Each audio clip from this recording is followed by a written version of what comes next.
Yes Good ma'am, afternoon, sir. Good afternoon, sir. बैठिए। Thank you, sir. सर्वप्रथम तो आपको ESI परीक्षा पास करने की बधाई। Thank you, sir.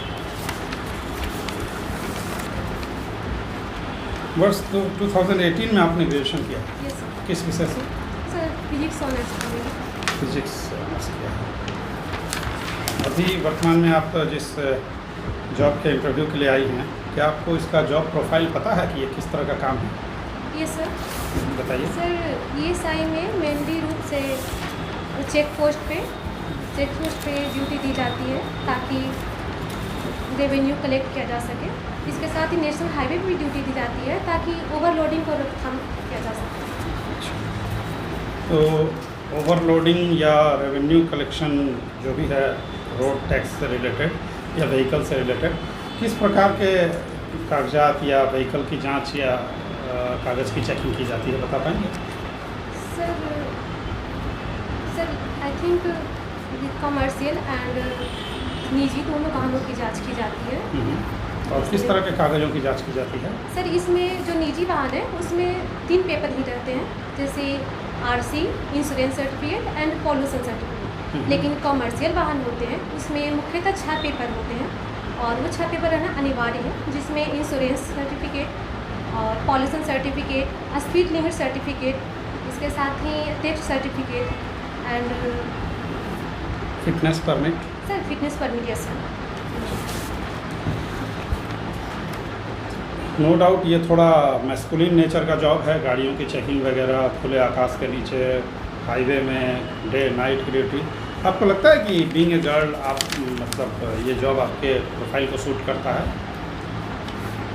इस सर मुझे लगता है ऐसी कोई प्रॉब्लम नहीं है, क्योंकि मुझे इस जॉब से ऐसी कोई प्रॉब्लम नहीं नज़र आती है कि अगर मैं खुली आसमान के नीचे जॉब करूँगी तो उस तरह कोई प्रॉब्लम फेस करना पड़े।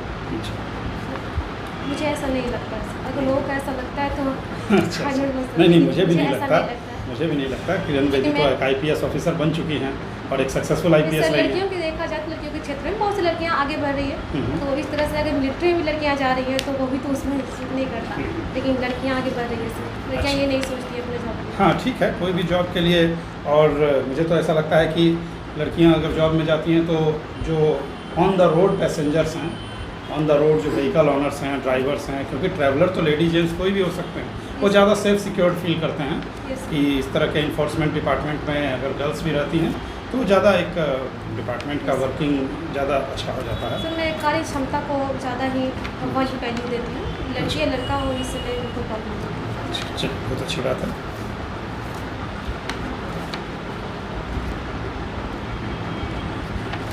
फिजिक्स से जब आपने ऑनर्स किया है तो फिजिक्स में मुख्य रूप से ये बताइए कि फिजिक्स में किस किस पार्ट को आपने पढ़ा और किस पार्ट में आप ज़्यादा कंफर्टेबल हैं? सर फिजिक्स में ऐसे तो बहुत सारे चैप्टर ऐसे हैं जो पढ़ना होता है, सही या उष्मा से संबंधित होता है, इलेक्ट्रॉनिक संबंधित होता है, गति, न्यूटन्स के लॉ, साथ ही सब और बहुत सारे चैप्टर्स हैं। ठीक है, अच्छी बात है। कॉल नहीं कर पा रही हूँ। हाँ हाँ, ये बताइए कि हम लोग फिजिक्स में न्यूटन के स्टडीज़ को पढ़ते हैं, तो न्यूटन का कुछ ऐसा 3 बेसिक इन्वेंशंस बताइए, या न्यूटन ने जो जो चीज़ें दी है उसमें 3 चीज़ें बताइए उनका कंट्रीब्यूशन। सर न्यूटन ने सबसे पहले तो गति का नियम दिया है, जिसके थ्रू आज जड़त्व का नियम था। फोर्स के उसने व्यंजक को प्राप्त किया है, साथ ही फोर्स की परिभाषा भी दिया। इसके साथ ही न्यूटन के 3 कंट्रीब्यूशन को बताना है। एक आपने बताया कि लॉ ऑफ मोशन दिया है उन्होंने, ठीक है, और दूसरा? सॉरी सर मेरी कॉल नहीं। चलिए कोई बात नहीं। ये बताइए कि आपने फिजिक्स से ऑनर्स किया है और आने वाले समय में जॉब आपको करना है इन्फोर्समेंट सब इंस्पेक्टर का, तो आपका ये फिजिक्स का ज्ञान किस प्रकार से आपके जॉब प्रोफाइल में आपको हेल्प कर सकता है?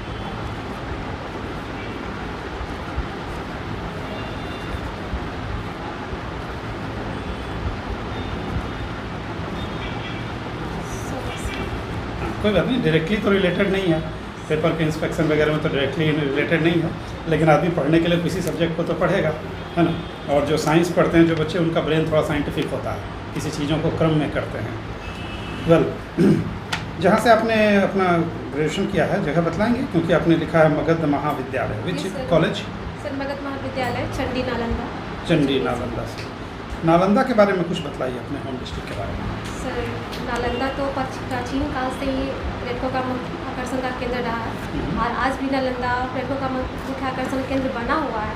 जिस तरह से हमारे माननीय मुख्यमंत्री जी ने नालंदा में विभिन्न प्रकार के अभी जो पर्यटकों के लिए बना रहे हैं, जैसे नालंदा में आप मुख्यतः राजगीर में ग्लास ब्रिज, रोपवे साइकिलिंग, इसके अलावा वहाँ पे जैसे रोपवे के थ्रू जाने वाले विश्व शांति स्तूप जहाँ पे लोग घूमने जाते हैं। इसके अलावा सर वहाँ पे ये बताइए कि बिहार में हम देखते हैं कि एक नालंदा विश्वविद्यालय है जिसके खंडहर अवशेष वगैरह हैं, है ना, और एक विक्रमशिला विश्वविद्यालय है जिसके अवशेष भागलपुर के पास हैं। जिस राज्य के पास उस काल में विश्वविद्यालय हों जब पूरी दुनिया में विश्वविद्यालय नहीं थे, 1204 के आसपास नालंदा को जलाया गया, और उस समय में हमें पूरे दुनिया में कहीं भी यूनिवर्सिटी नहीं दिखाई देती, इवन इंग्लैंड, अमेरिका, कहीं नहीं। यूनान, एथेंस को थोड़ा छोड़ दें, वही प्राचीन एथेंस के पश्चात। तो क्या कारण है कि बिहार की शिक्षा व्यवस्था को ऐसा ग्रहण लग गया? एक समय में हम कहते हैं चाणक्य की धरती हैं, बुद्ध की धरती हैं, महावीर और गुरु गोविंद की धरती हैं। तो क्या ऐसा कारण हुआ कि शिक्षा के क्षेत्र में बिहार का जो रैंकिंग है वो बहुत अच्छा नहीं है? आप नालंदा से हैं, इसलिए आपने शिक्षा के क्षेत्र में इस चीज़ को सोचा जरूर होगा कि क्या कारण है कि नालंदा एक बार उजड़ने के बाद फिर से अपना रिवाइवल नहीं कर सका।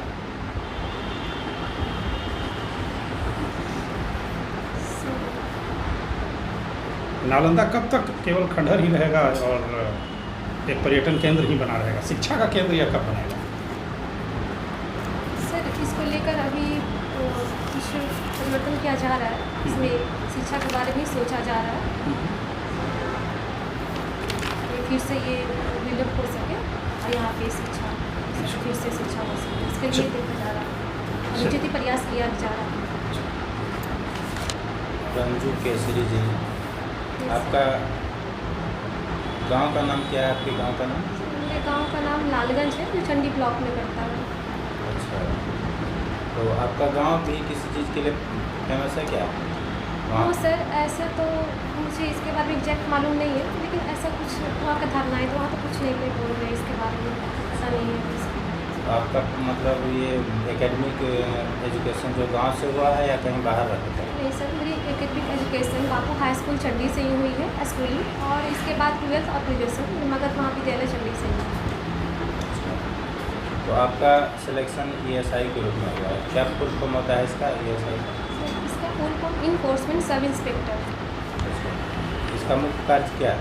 सर इसका मुख्य कार्य है कि जो भी राज्य परिवहन विभाग द्वारा नियम दिए गए हैं उसे लागू करवाना और वो यथावत रूप में बना रहे, ये ESI की जिम्मेदारी होती है। अच्छा, इसके अलावा डिस्ट्रिक्ट ट्रांसपोर्ट ऑफिसर द्वारा जो भी कार्य सौंपे जाएंगे उसको संपादित करना भी हमारा कर्तव्य होगा। ये एम परिवहन ऐप का नाम सुनी है? सर नाम तो सुनी हूँ, बट सॉरी सर, मैं इसके डिटेल में नहीं जान पा रही हूँ, जानकारी नहीं है इसके बारे में। और ये डिजी लॉकर के बारे में क्या जानते हैं? सर डिजी लॉकर एक सरकारी ऐप है जिसमें हम अपने दस्तावेजों को सुरक्षित रख सकते हैं और समय आने पर हम उस दस्तावेज को मतलब किसी को दिखा सकते हैं और इसे पूरी तरह से वैलिड है। अच्छा, तो ये डिजी लॉकर परिवहन विभाग के लिए यह उपयोगी किस तरह से? सर परिवहन विभाग में जो भी कागजात रहते हैं तो हम चाहें तो डिजी लॉकर में रख सकते हैं और समय आने पर उसे दिखा सकते हैं। और इससे सबसे बड़ा लाभ यह है कि इससे दस्तावेजों की चोरी होने की संभावनाएं हैं वो कम हो सकती है।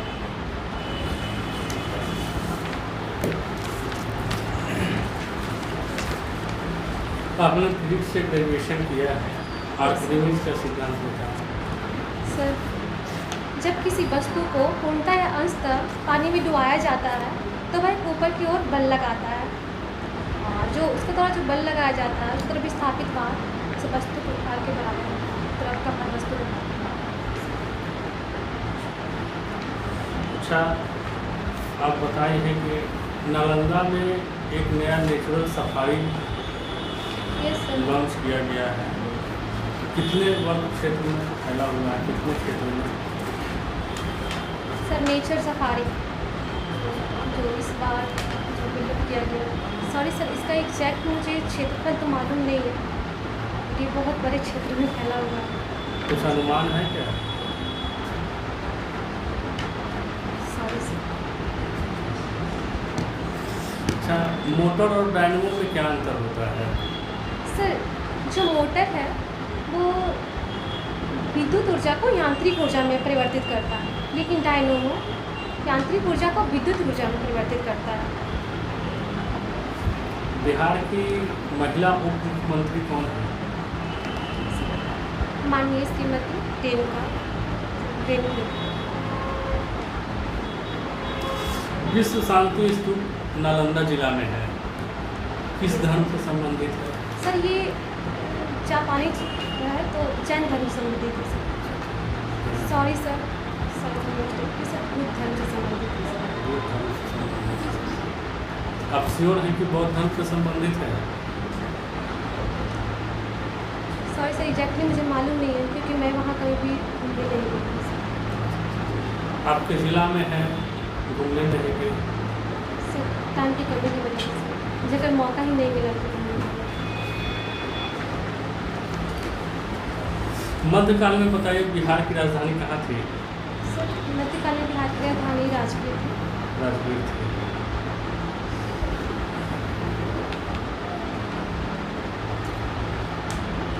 आपका नालंदा जिला किस प्रमंडल के अंतर्गत आता है? सर ये हमारा हिंसा प्रमंडल का है। हिलसा प्रमंडल, हिलसा प्रमंडल है क्या कमिश्नरी? सॉरी सर वो अनुमंडल पटना प्रमंडल।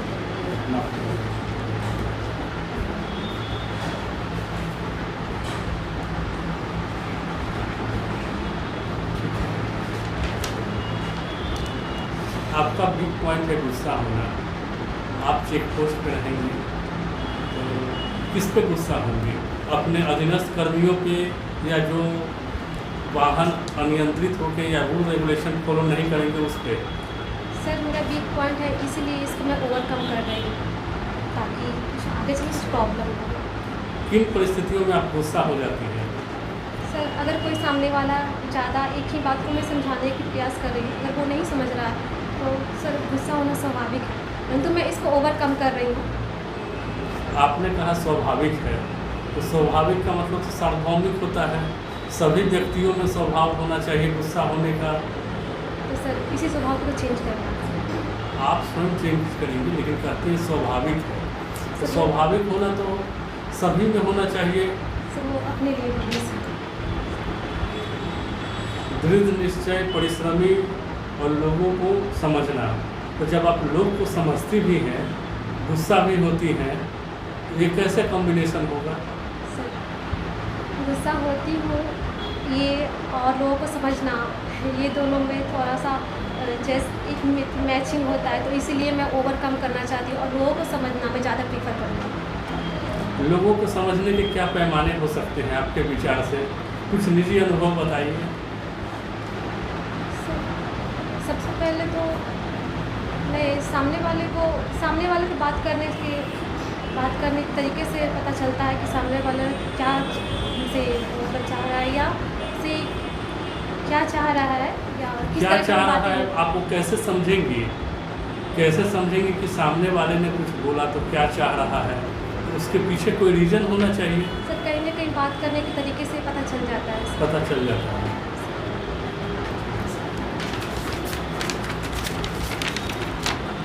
हॉबी में आपने दिया है बच्चों को पढ़ाना, किस स्तर के बच्चों को पढ़ाती हैं आप? मैं छोटे बच्चों को पढ़ाना ज़्यादा प्रेफर करती हूँ, वैसे बच्चे जो एजुकेशन लेने में बिजी हो जाते हैं। कभी पढ़ाया है आपने ऐसे बच्चों को? ये सर बहुत सारे बच्चों को मैं पढ़ाती हूँ। क्या चीज़ का ध्यान रखते हैं बच्चों को पढ़ाने में? सर बच्चों को पढ़ाने में सबसे पहले मैं उनके स्तर का ध्यान रखती हूँ। वो बच्चा जब बेसिक से पढ़ रहा है तो वो क्या चीज़ उसमें अभी तक मतलब जो डेवलप होनी चाहिए और उसका नॉलेज को डेवलप नहीं है, मैं उस स्तर से पढ़ाती हूँ। क्या आप किसी NGO वगैरह से भी जुड़ी हुई हैं? हाँ, सर।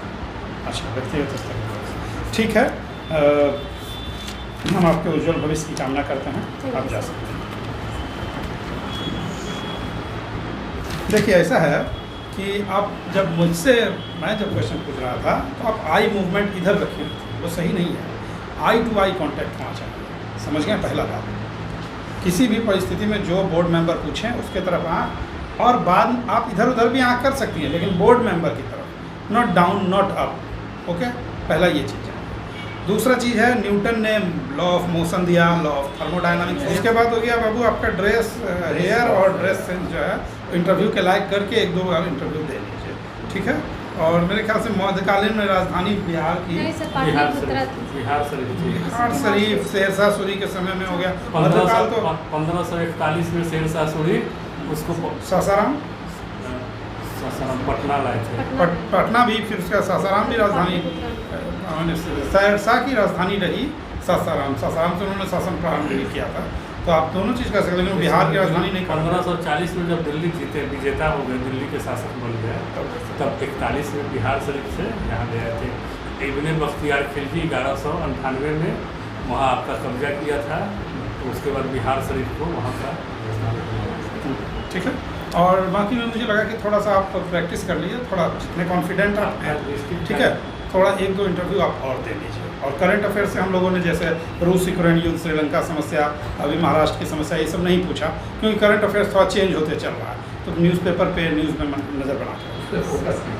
सर मैं बोलने के क्रम में बहुत मतलब ज़्यादा ही सेवरिंग होने लगती हूँ, बहुत काँपने लगती हूँ, और जैसे कि आपने पूछा तो आप भूल जाती हूँ अचानक से। एक बात है कि आप जो आंसर जानती हैं तो बहुत ही कॉन्फिडेंट के साथ अच्छे तरीके से जवाब देती हैं, इसमें डरने की बात नहीं है। और जो नहीं जानती हैं तो कोई नहीं, मतलब सॉरी सर, ये मैटर ही नहीं कि हर व्यक्ति हर चीज़ जाने। मैंने जो प्रश्न आपसे पूछा तो था कि नालंदा यूनिवर्सिटी विक्रम सर, तो बिहार कब बनेगा, तो आपको कहना है कि सर अतीत बिहार का बहुत अच्छा रहा है, बड़े बड़े मगध साम्राज्य के वंश बने, लेकिन सर वर्तमान में बिहार जो है उसको शिक्षा पे और ध्यान देने की ज़रूरत है। मध्यकाल में लंबे समय तक और फिर औपनिवेशिक शासनकाल में, ब्रिटिश पीरियड में शिक्षा पे उतना ध्यान नहीं दिया गया। तो ये लगभग 400-500 वर्षों की चीज़ है। स्वतंत्र हुए हमें जो भी वर्ष हुए हैं, इसमें प्रयास जारी है। समझ के बात को? और 1-2 इंटरव्यू दे लीजिए प्रॉपर ड्रेस के साथ, प्रॉपर तैयारी के साथ, और गुस्सा मत लिखिए, ठीक ना? नेगेटिव चीज़ है, वो चीज़ नहीं। आप सीधा लिखिए ना। कहाँ गया?